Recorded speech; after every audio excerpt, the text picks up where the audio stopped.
problem. You get it. Okay, so what have you done with your time off from Faith No More since you got off the road? I haven't finished my sandwich yet.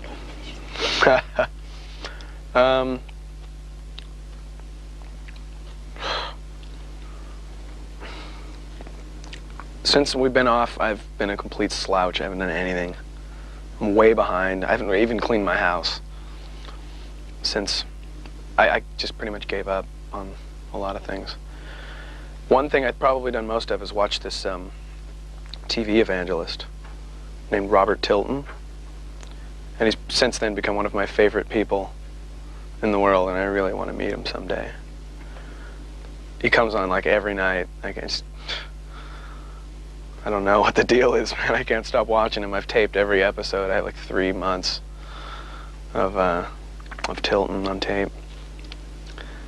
He's really beyond a human being. He's insane. What do you like about him? What do I like about him? He's probably one of the most captivating, dramatic, overly dramatic, cheesy. He just completely transcends right and wrong. He makes $80 million a year, which is more than Michael Jackson and Madonna combined. And that's how brilliant the guy is. He could sell anything. What he does is he gets people to, in fact, 60 Minutes just ran an expose on him. I thought that was really bad. I was really in bad taste. I was really kind of broken up about it, and I wanted to call up old Bob and tell him everything was okay. But he gets people to call in and make these vows. And he sends envelopes, and it's such a brilliant thing. I mean, when you get an envelope in the mail and it has something to do with God, and you're having hard times, that envelope is going to stare you in the face, and it's going to make some kind of impact, and you're going to send it back, and you're going to put money in it. And it works. It really works. So you've given him well, I've made a vow. I haven't paid on it, which isn't really the best example. But the reason why I sent away, the reason why I made a vow is to get him to send me things. Because he sends these neat little posters and stuff, and I kind of got a little altar going. So maybe I'm in this for the wrong reason, but I definitely feel the need to spread the word of Tilton. So when did you start writing lyrics for the album? A couple weeks ago. No, I've been working on it a lot, but it's kind of, I've made a conscious effort this time to spend a lot more time and spread it out over a longer period of time, because last time I wrote the lyrics really quick, and I mean, it worked and everything, but kind of all that, I don't know. I think the only way to really progress is to be ashamed of what you've just done, and it's maybe a strong word, but you got to do something completely different, and this album is going to be different. Lyrically, musically, everything. And it's hard to sit down, because when you sit down and write lyrics, you want to do it like you're doing a term paper. You want to get a pot of coffee and you want to get them over with. You want to get it out of your system. It's not fun. And what happens when you do that is, like, you end up writing a lot of, like, usually you're in a bad mood. Just by chance, you're in a bad mood, right? Never happens, It's just, just a fluke. You're in a bad mood and you sit down and write. And everything ends up sounding mad, which is great, but then you got a pretty mad album on your hands. And you need at least, 1 or 2 other perspectives on the record. That should definitely dominate, but you gotta have some other things on there. So you get all that madness out of your system, all of the anger, and you're feeling pretty good, and then you watch some Tilton. Don't use any of this, man. What am I saying? No, I like what you're saying. Oh, is there anyone? But yeah, then you got to spread it out. If you spread out what you're doing over a longer period of time, you'll get a million different perspectives, and it just makes for a more rounded, well-rounded, rated G album. Can you describe some of the situations under which you've written these new lyrics? I took a lot from an L. Ron Hubbard personality test, and some from fortune cookies. I went out and bought like a lot of fortune cookies and took some lyrics for that. That's a real positive song.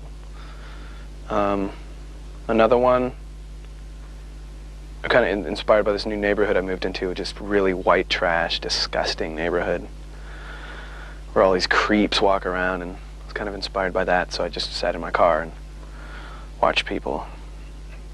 Fell asleep, woke up, wrote some words. So there's one about that, and there's one about, there's a couple like character sketches about imaginary people. That's what the white trash one's about. It's about this real slob guy.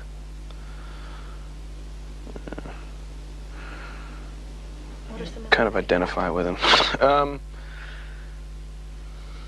What's another one about? I'm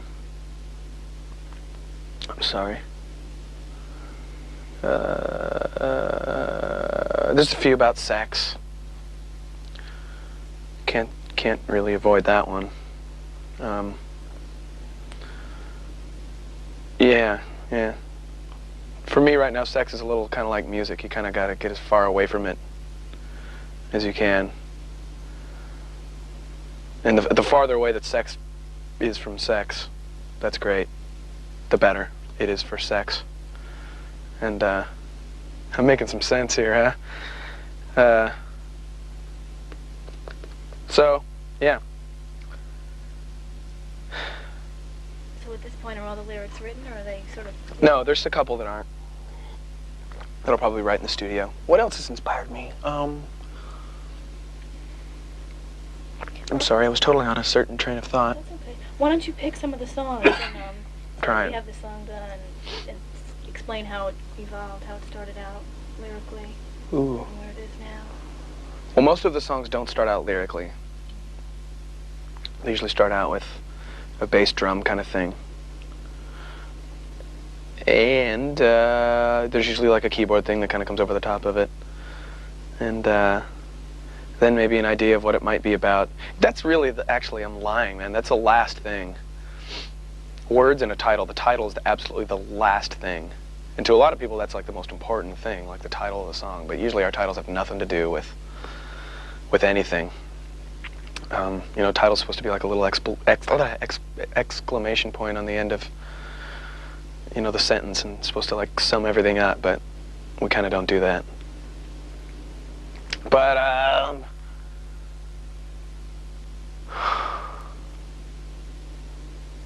it's hard to tell because we're not sure what's going to go on the record yet. We're recording like 18 songs. And we're going to make up write up different scenarios for how the album might sound, or what different mixtures of different songs, and choose the best one. But there's a few cover songs. There might be a Dead Kennedys cover that goes on there. There might be a, have you seen that movie Midnight Cowboy? Have you? The title track for that we're going to do. It's in like an instrumental thing. It's a great song. So we might put that on. What else? Commodore song might go on there. We've been doing a Commodore song for a while.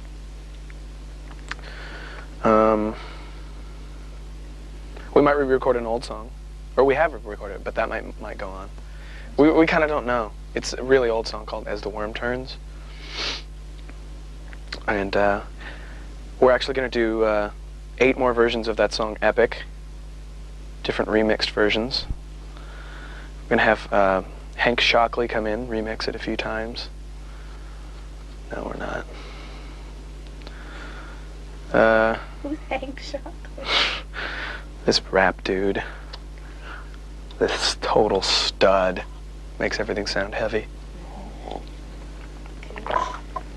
Well, Have I answered anything? Yes, you have. Okay. Are there different styles or sounds that we're going to hear on the new album as opposed to the last one? Well, I hope so. we're going really out of our way. And I think if anyone says that, you know, we're rehashing old ideas, that we're probably really just going to give up. Because we're trying pretty hard. Not really like going out of, like, it's hard to say that it's conscious. But it happened. We wanted it to happen. And we've always, like, thought, gee, it'd be great to do this. Or gee, it'd be great to do that. And never really kind of done it. Never really taken the step to doing it because we're really lazy. And we've kind of gotten over the sloth thing and have just started to do things like that Midnight Cowboy thing. We've always wanted to do like an easy listening movie theme or something like that. And we're doing it now. And sounds so bad. Hey, we've always wanted to do these things, and now we're doing them. And no, I don't know what the deal is, but now I think we're in a position where we care a little less. And that's good because we're getting a little looser and trying some more out there things. Jim was saying that at first nobody wanted to get into the studio. Everybody was like, no, we're not ready. That's true, yeah. Well, your first reaction after you've been touring for a couple of years straight and living with the same 5 people in pretty close quarters is to get away. And we did that for a while, and we pretty much, the whole time off consisted of just making excuses and putting things off and kind of patting each other on the back and saying everything's going to be great, and then not answering our phones for a while. And a couple of guys in the band got kind of worried. I took some pleasure in that. But I kept really busy. I did a bunch of other things, and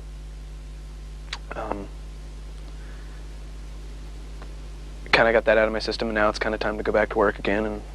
And yeah, we definitely avoided the issue. Songs were being written, but certain people, like our guitar player, let me rephrase that. Certain people were really, hard to find. And I think we're really kind of avoiding the issue. And we had to resort to threats and childish pranks. And they worked. And now everyone wants to work. And everything's great now. But we almost broke up. It was so bad.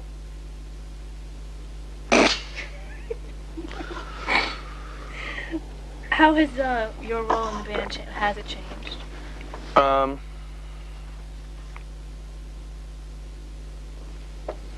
Yeah. Next question. Tell me about this. No, I'm just kidding.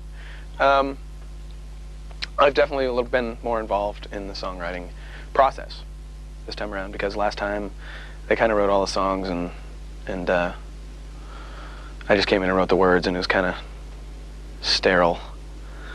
And this time, arrangement-wise, I was a little more involved, and I wrote some things and tried harder.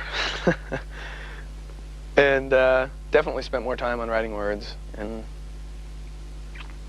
gee, we just got so close on this album. Everyone got so close. We're just like a little family. Tell me about, Jim said there was one song that you wrote all yourself. He did? Yeah. Really? Did he say it was good? I don't know, to be honest. Yeah, I did. Tell me about that. Well, I don't really know how to write a song, in the sense that it has a form, like A, B, 1, 2, 3, 4 kind of thing. I just kind of don't really know how to do that, to make things sound catchy and in order and like in a little package that you can call a song. So that's what it sounds like. It sounds like kind of a collection of, there is sort of a form to it, but it,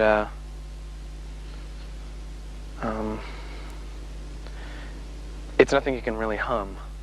And it's, also it won't sound like Faith No More really at all, which is, I think, a pretty good thing. And I think a lot of people are going to go, what the hell is this? But it's kind of, I don't know, it kind of sounds like Cinematic. It kind of sounds, yeah, more like death metal movie music or something. But since I'm not a very good communicator, it's a lot easier for me to write everything and put it on a tape and say, this is the idea I had. And then if that sparks any other ideas in anyone else, they can play it. If not, they can just copy it. And it worked out pretty well. But yeah, it was fun. Because I'm used to working with people that kind of know that I can't write a song, and they kind of somehow miraculously know what I'm thinking, because I can't write music. And you know, so I can say this thing or hum this thing or give a visual description, and someone will go, okay, I know exactly what you mean, and they can play it. But with these guys, you know, I hadn't really written anything with them before, and it was interesting because the intention wasn't there. No one really knew what the intention was, but it kind of became apparent after we actually learned the thing. So how did it come about then? Was there like someone in the band that helped you bring it out, or you know? I just recorded it on at my house and gave everyone a tape. And this is really funny because when this album comes out, or people might watch this and think, oh wow, I'm gonna, like it's a big deal or something, and it's just a rotten song. But anyway, yeah, we made like a little chart, a list of parts, since it's nothing you can really remember. And basically out of repetition, kind of like rote memorization, they learned it. And it'll really stick out, because this band has really clever, the arrangements are really, you know where the song's going, usually. I mean, that's not bad, but you know where the song's going. And the point of a lot of the songs is to, along that path, kind of stray and come back and stray and come back. And this one has no path at all. It's completely aimless. Mike, you were about to tell me about another song. How it came about? Yes, another song came about. I was doing a little experiment with myself in sleep deprivation. And I stayed up for about 3-4 days straight. I can't really remember. And I basically wrote the entire song in delirium, and I started losing control of my bowels, and no, I didn't. I had like weird dizzy spells, and I felt like for 10-15 minutes I felt really weak, and then I'd feel great again. And the great thing about that is, after you go through a spell of feeling really weak, no matter what time it is, you can convince your body that it's like morning and kind of time to start over again. So what I would do is, like, I don't know, 3 in the morning or something, fix eggs, take a shower, and like act like that was morning. And it totally works. You can really fool your body. So what came out of that? What song? They don't have titles or anything. Is it about your experience, or? Oh no, it's nothing like that. It's just a pretty delirious song, kind of a what's the word? It's kind of a dirge, kind of a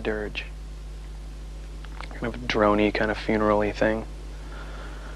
And it's not really conscious. I mean, I did it, and these bad things came out, and that's what it was. There's another song I wrote about kind of just about revenge in general, because I was pretty deeply involved in this revenge scheme for a while. And you know how kind of like the most petty things mean the most? It was one of those things. I really had no grounds to be mad or to get revenge, but, well, yeah, I did, god damn it. These bastards. Did you resolve the situation? Yeah, I did. And I suffered for it, and it was great. And you wrote the song thereafter? No. I kind of started writing about it before, and then I did this thing, and then it kind of came together, and I finished it.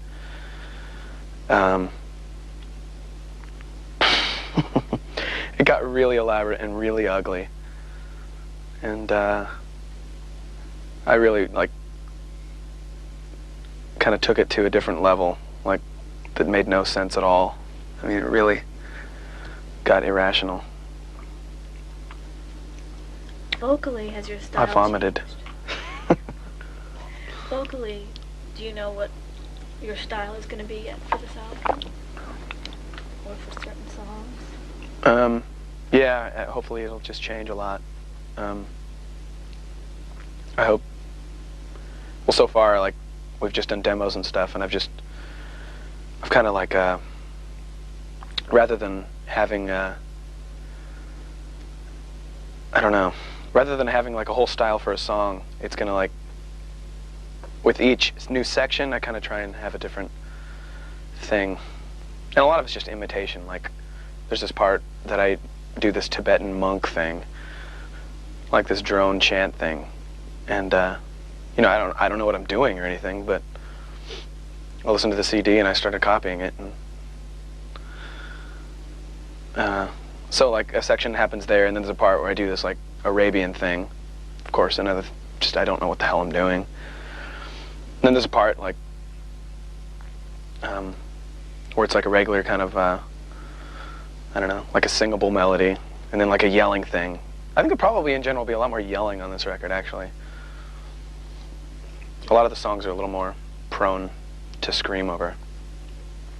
They're begging for it, actually. Was that an influence from the stuff you did with John Zorn? Not the songs, but definitely probably the way I'm delivering. Yes. Kind of learned a lot from doing that stuff. Yeah. I learned how to make my voice sound less like a voice and more like other things, which is I was lucky to be able to do that, probably. Probably one of the goals, or definitely one of my goals live, is to kind of have people go, what was that? Was that a keyboard? Was that a sample? Was that a... Mike. I think it's probably a good thing.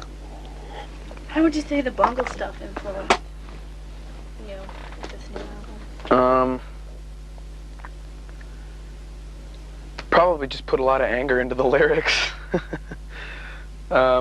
Musically, I wouldn't say there's a lot, other than there's the song that I wrote completely myself, and I think maybe some people will say, gee, that kind of sounds like Mr. Bungle, but it's just a song I wrote, so.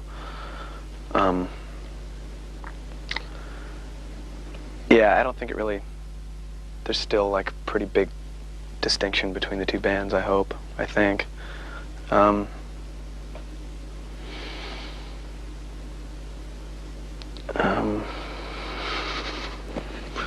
Really don't have much to say. If you do, I saw the show that you did with John Zorn. I don't know how you would Where? describe that. The one in New York at the Monkey. Oh, okay. Is that indicative of some things that are going to be on the new album? No. Like I say, as far as what I'm doing, maybe, yeah. I'm... You gonna stop here for a second? Okay. Thank you. Tape is giving me an RF warning. What's that? RF warning. It just cleared. What's an RF warning? It means the heads are clogging. Oh my god. Really? Is it okay? It just cleared itself. Okay. When you were Bad mentioning... tape? We'll want to check tape though after this. Should we change tape? No, we'll just leave this here. Let me reset it to 0 for control track, which will tell us where that was, and we can come back to it. The tape clogging. Can we go ahead? Yeah. Okay. Mike, when you were talking before about the different vocalizations and maybe styles that were going to be on the album, you said something about really I guess grating your voice or screaming. Yeah. What am I trying to ask you? What was I saying? It's inevitable that some of the stuff that I did with Zorn, yes, will creep in. Song structure and arrangement-wise, probably not. But as far as really distorting my voice and disguising it and making it sound like a machine, or basically taking it as far away from a voice as I can is one of my goals. Goal? I don't have any goals. What am I saying? Intention. Yeah. But what did you said something about Bungle earlier?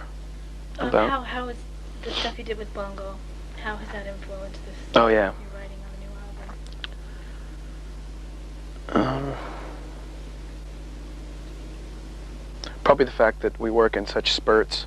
And maybe styles that were going to be on the album. You said something about like really like I guess grating your voice or screaming. Yeah. What am I trying to ask you? What was I saying? It's inevitable that some of the stuff that I did with Zorn, yes, will creep in. Song structure and arrangement-wise, probably not.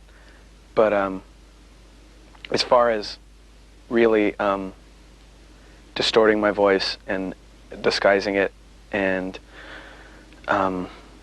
making it sound like a machine, or basically taking it as far away from a voice as I can is one of my goals. Goal? I don't have any goals. What am I saying? Intention. Yeah.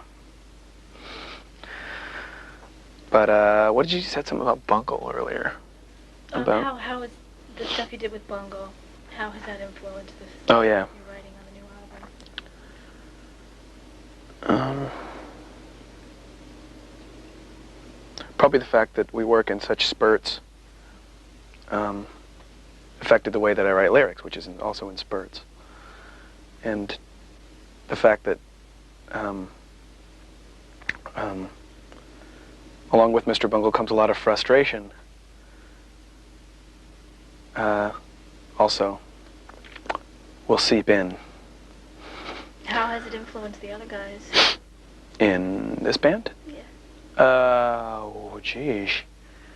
You mean our record? Yeah. What do you mean, Mr. Bungle in general? No, the fact that you went and you did another album with someone else, do you think that that's influenced them at all? And the way they've written the songs?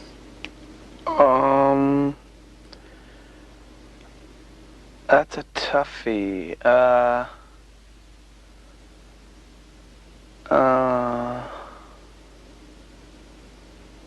There's no problems, if that's what you mean. There's no real problems.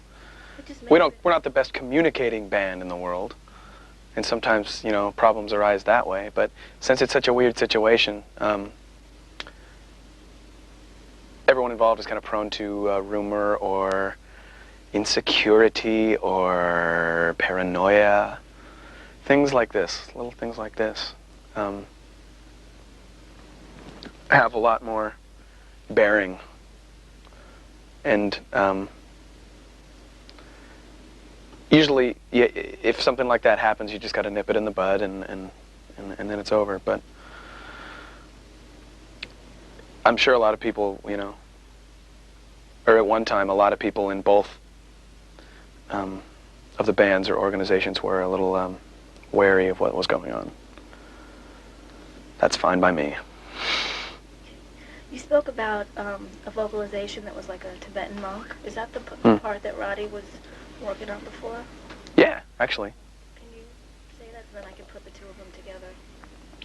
Probably won't be able to hear it really well, but yeah, the part earlier that Roddy was working on, that you guys were filming, was that part where I was doing that Tibetan mimicry, mockery. No, that part before that you guys were filming that Roddy was working on was the part that I was trying to be a Tibetan monk. Same part. Cool, cool. And I was overhearing, like, you said something like, oh, make it sound like a seagull or something. Was that just something you said off the cuff and then it stuck? And that's the way it's going to be recorded? I think, yeah, a lot of the best things happen like that, starting out either as a joke or, yeah, it's something really horrible. Those things kind of stick because you kind of get used to them. and fall in love with this rotten sound that doesn't belong there. And usually those things will stick. But yeah, with that seagull thing, that's something I heard Billy messing around with earlier, and yeah, I just yelled it out. And who knows if it'll stick. Okay. Can you describe how the other guys sound in the new songs? Like, what does Jim's guitar sound like to you? Very absent. Jim is very absent in a lot of our new songs. We were actually during that period before the record that I was telling you about, where Jim Martin was a little scarce. We were thinking about hiring a private detective just to see what was going on in his life, because we couldn't get any guitar parts out of him. And that's why I was really, curious to see what he said about our new record, because, he knows so much about it. I'll send you a tape. But, yeah, another thing we're thinking about doing is, never told Jim this, so I hope he doesn't see this, but we're thinking about putting an ad in a local music magazine that said, "Faith No More, seeking new guitarist. Please call Jim," and then give Jim's number. We never really got around to doing that, but in theory it was beautiful. I just have to laugh. What about the other guys? Like, what are Mike's drums sounding like? Do you hear any other musical influences coming out? Or the bass or the keyboards?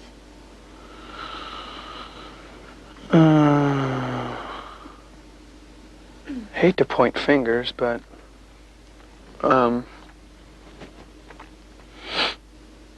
Roddy's using a lot more samples, which is great, because he's always had a sampler and we've never really figured it out.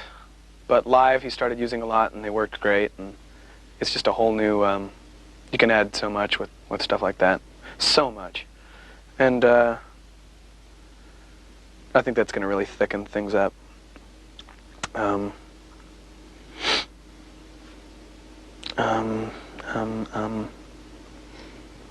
Billy, on the other hand, is the idea man.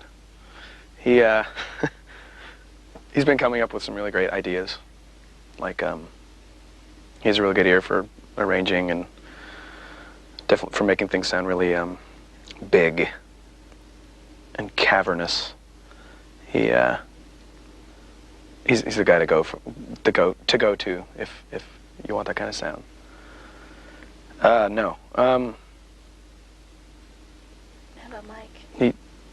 I'm sorry, did I interrupt you? No. The Puff is the Puff.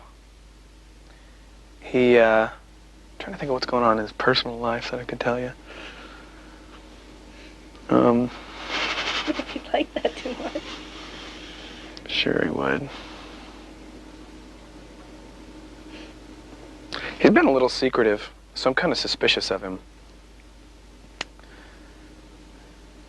One of his favorite things to do is to hang out for the entire recording process and make little suggestions, little subliminal, kind of off-the-cuff suggestions to our producer about the drums. Like, could you maybe turn that tom up a little bit?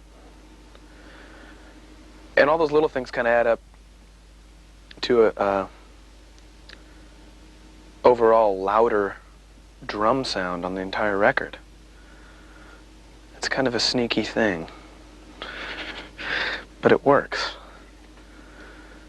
What's going on in his personal life that I could tell you? Mike Borden. What is happening? He just had a birthday recently, and he disappeared. Kind of strange, on New Year's he disappeared too. He was supposed to come see Mr. Bungle and he didn't come. I was hurt. I didn't know where he was.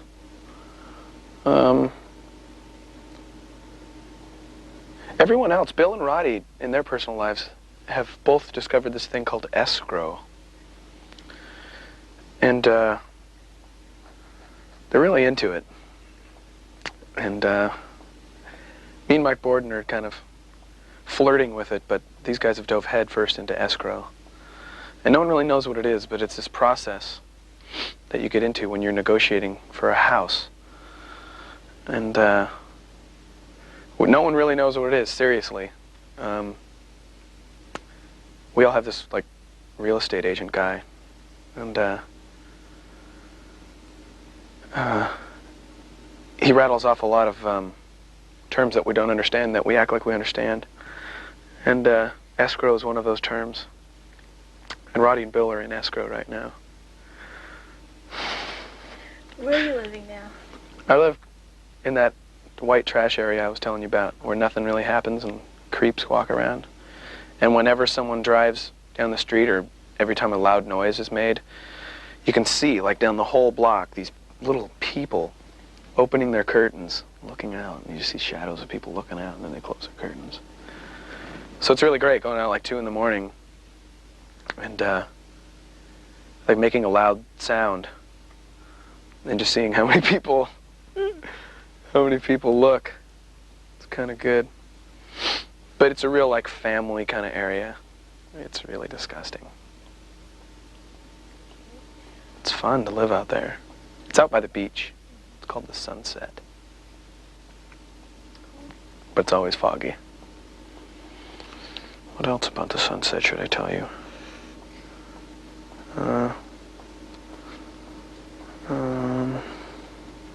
There's only one bag lady in the Sunset. I can't remember her name. Billy knows who she is.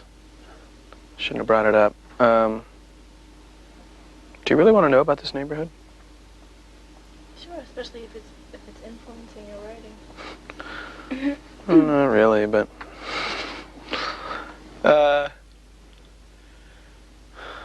nah, it's boring. It's a really boring place to live. You absolutely have to have a car because there's nothing to do. Everything closes like 8 or 9. There's these really creepy Irish bars. A lot of good Chinese restaurants. It's about 20 minutes, so it's kind of suburban, but it kind of isn't. It's weird. It's weird. All the houses look exactly the same. And they're all attached. And like, you can hear through the walls really easily. And there's like, I think old Polish couple that lives to the left of me. Hi, Mike. Hi, Roddy.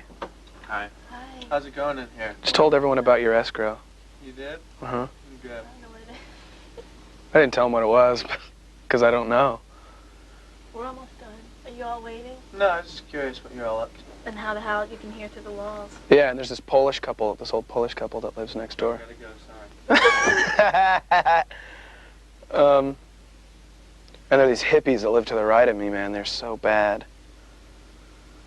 They would like start with the acoustic guitar and the bongos at like 8 or 9 in the morning. But they're an exception because usually it's just, you know, a lot of old people that live out there. A lot of churches. A lot of old people. A lot of dog walking goes on out there. You can't go out without seeing the dog, man. Sounds like a setting for a great movie. So anyway. Kind of like River's Edge type of town, yeah.